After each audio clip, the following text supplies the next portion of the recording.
Today we're going to be planting potatoes. We're trying a later planting this year in the first week of June to have a later harvest for winter storage. The first step in preparing to plant potatoes is to get your seed potatoes and then to cut them. So last night I actually cut these so that there's 1 or 2 eyes per piece. So if you see that, there's one sprouted eye there, and then there's another really small one right there by my thumb. Some of these I didn't cut at all. So this little guy here just has one eye sprouting out of it, so I didn't cut that. But most of them I cut into a piece, about the size of, maybe a golf ball or a little bit bigger, depending. And each one of these pieces will be planted separately. You can see there's an eye on there. You want to do this ahead of when you plant them so that they have time to kind of scab over and harden off on the cut, which is important in terms of being able to germinate and reducing disease potential. One thing I'm doing this year is these are not official seed potatoes. These are actually our leftover potatoes from last year's harvest.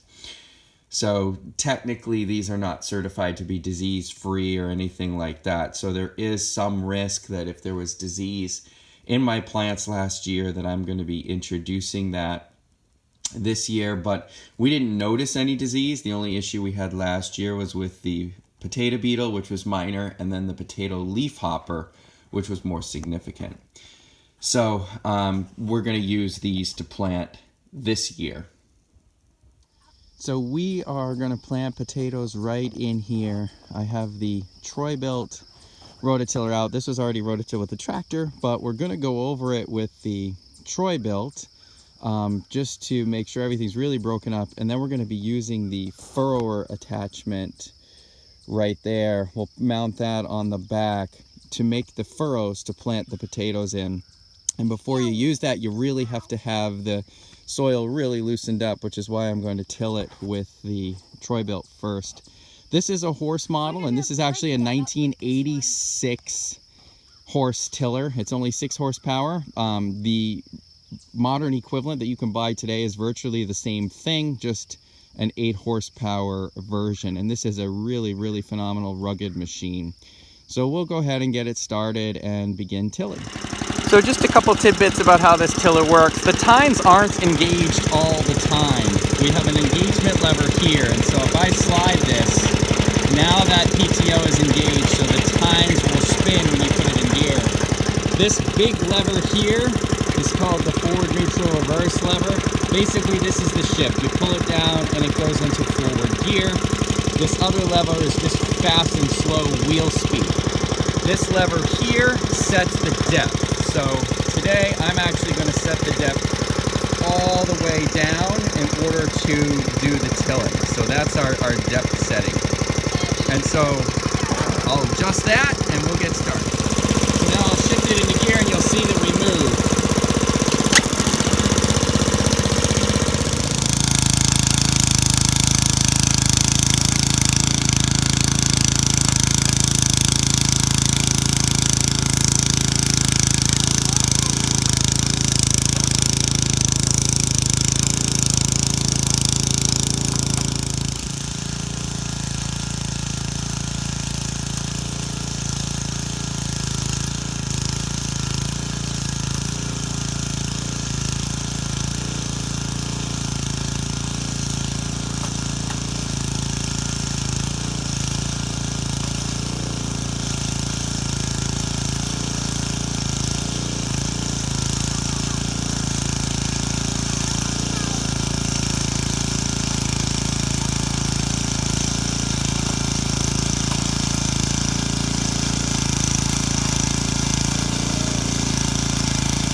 We've now rototilled everything. It's time to go ahead and mount this furrower here. And so if we open the tine hood, you can see that hole right there is where the pin goes in. So what happens is this bracket slides around and then that pin will go through. So I'm gonna go ahead and do that and then show it after it's installed. So now the furrower is installed and you can see there's the pin right through there holding that on. And at this point we are all set to go ahead and put in our furrows for the potatoes.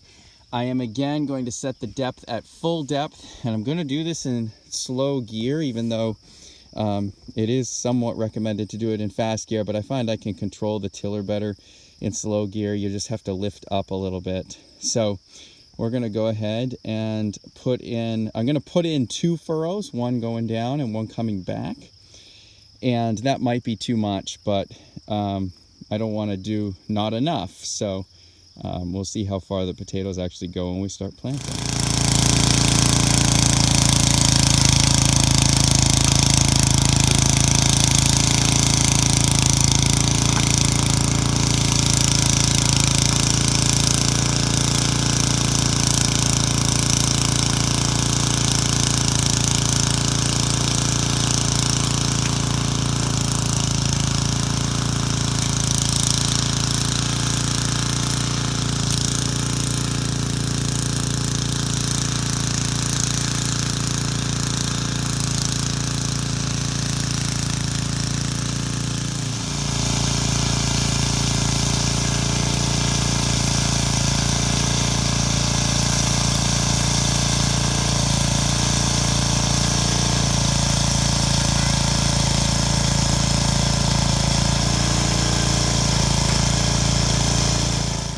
I have never had so much trouble trying to make furrows with this rototiller. So this soil just is not tilled up enough and not deep enough.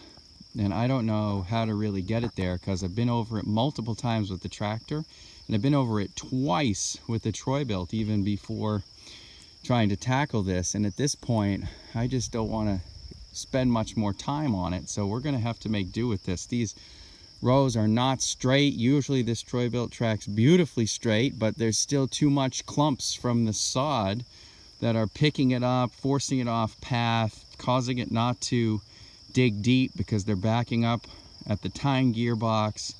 Just a absolute misery, aside from the fact this is rocky soil. So we're just going to deal with it and plant the potatoes like this, but far less than ideal and what I would normally want to see. So going to have to prepare this better next year and definitely break it up deeper.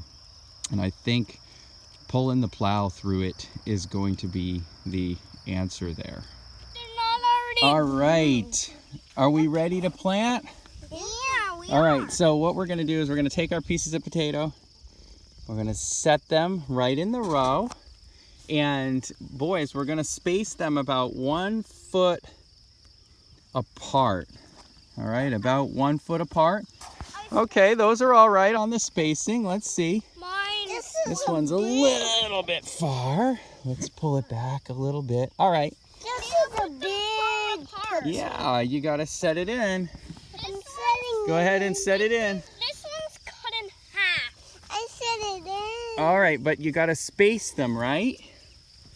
Make sure you space it out. So potatoes are nice and easy because they're big for kids to do. Mastering this spacing is a little bit tricky. We're trying to get them 1 foot apart. And can you put one right in between, right here? That would be the good spacing. Get down, put it right in the middle. Can you get it there? Okay, that's good. That's good. Now, see if you can maintain the spacing and put your next one right there. I got a baby. Good job. I got a All right. baby potato. You did. You want to put it in the row? Not potato. You want to bring it over and put it in the row? Big. Can you put it right here in the row? Can you plant it right there? All right, good job. Well, we planted the potatoes. We actually got almost 2 full rows, about 1 3/4 rows here. And so there were more potatoes than I thought. So now it's just time to cover them up and let them start growing.